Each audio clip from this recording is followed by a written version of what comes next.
NASA এবং space এক্সের মহাকাশ প্রতিযোগিতা একদিকে যেমন মানবজাতির অদম্য ইচ্ছার প্রতিফলন, তেমনি এই দৌড়ে জেফ বেজোসের সংস্থা ব্লু অরিজিনের মতো বড় সংস্থাগুলোর বারবার ব্যর্থতা মহাকাশ শিল্পের নতুন চ্যালেঞ্জগুলো সামনে আনছে। বর্তমানে মহাকাশ অভিযানের অন্যতম বড় চ্যালেঞ্জ হয়ে দাঁড়িয়েছে প্রাকৃতিক শক্তি, বিশেষ করে মহাকাশের আবহাওয়া বা স্পেস ওয়েদার। এই অদৃশ্য কিন্তু বিধ্বংসী শক্তি কিভাবে ব্লু অরিজিনকে বারবার সমস্যায় ফেলছে এবং কেন তা মহাকাশ জয়ের স্বপ্নকে চ্যালেঞ্জের মুখে ফেলেছে, আজকের প্রতিবেদন সেই রহস্য উন্মোচন করবে।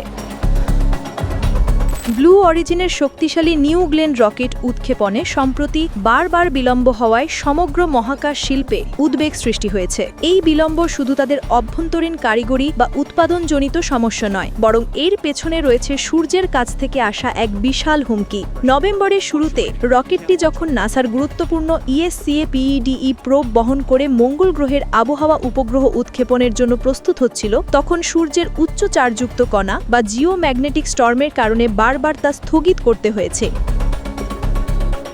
এই পরিস্থিতি প্রমাণ করে যে আধুনিক রকেট তৈরি মহাকাশ অভিযানের সাফল্যের একমাত্র চাবিকাঠি নয়। মহাকাশে মানবজাতির উপস্থিতি নিশ্চিত করতে হলে সূর্যকে বুঝতে পারা এবং তার আচরণ সম্পর্কে নির্ভুল পূর্বাভাস দেওয়া আজ অপরিহার্য। সূর্য থেকে নির্গত সৌরশিখা বা সোলার ফ্লেয়ার যখন পৃথিবীর চৌম্বক ক্ষেত্রকে আঘাত করে, তখন তা এক ভয়ঙ্কর সৌরঝড়ের জন্ম দেয়। এই সৌরঝড়গুলো পৃথিবীর কক্ষপথে থাকা কৃত্রিম উপগ্রহগুলোর সেন্সর এবং ইলেকট্রনিক সিস্টেমে মারাত্মক ক্ষতি করতে পারে।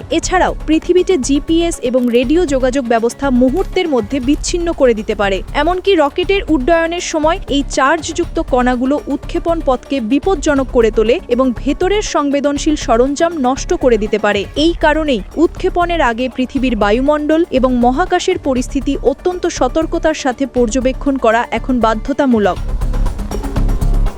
ব্লু অরিজিনের মতো বেসরকারি সংস্থাগুলোর জন্য এই ধরনের বিলম্বের অর্থনৈতিক এবং সময়সূচিগত প্রভাব অনেক বেশি এবং তা মারাত্মক ক্ষতি করতে পারে। প্রতিটি বিলম্বের অর্থ হল কোটি কোটি টাকার অতিরিক্ত খরচ এবং গ্রাহক নাসার কাছে প্রতিশ্রুত সময়সীমা ভঙ্গ হওয়া। ESCAP মিশনের ক্ষেত্রে মঙ্গলের কক্ষপথে পৌঁছানোর জন্য একটি সুনির্দিষ্ট লঞ্চ উইন্ডো প্রয়োজন ছিল। মহাকাশের আবহাওয়ার কারণে সেই উইন্ডো বারবার হাতছাড়া হওয়ায় মিশনের সাফল্যের পুরো পরিকল্পনাতেই সংশয় তৈরি হচ্ছে। নাসা এই ঝুঁকি কমাতে বহু বছর ধরে মহাকাশ আবহাওয়ার পূর্বাভাস প্রযুক্তি নিয়ে গবেষণা চালাচ্ছে। তারা এখন নতুন সোলার প্রোব এবং উন্নত মডেল তৈরি করছে, যা সূর্যের কার্যকলাপ আরও নির্ভুলভাবে ট্র্যাক করতে পারে। নাসা এখন তার সমস্ত আর্টেমিস এবং অন্যান্য ডিপ স্পেস মিশনের জন্য উৎক্ষেপণের আগে মহাকাশী আবহাওয়ার চরম পরিস্থিতি পর্যালোচনা করাকে বাধ্যতামূলক করেছে।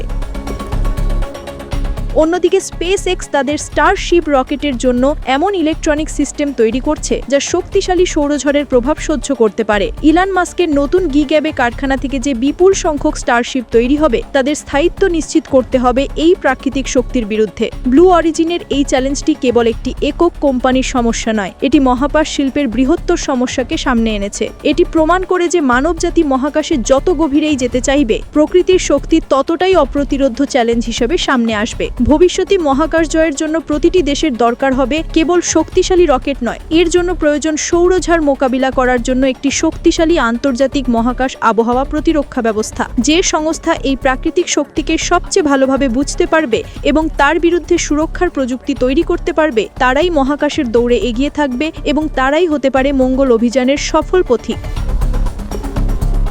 এই মহাকাশ আবহাওয়া প্রতিরক্ষা ব্যবস্থার উন্নতি এখন মানবজাতির পরবর্তী বড় বৈজ্ঞানিক লক্ষ্য। এই অপ্রত্যাশিত চ্যালেঞ্জ মোকাবিলা করার মাধ্যমেই আমরা মহাকাশের নতুন দিগন্ত জয় করতে পারব।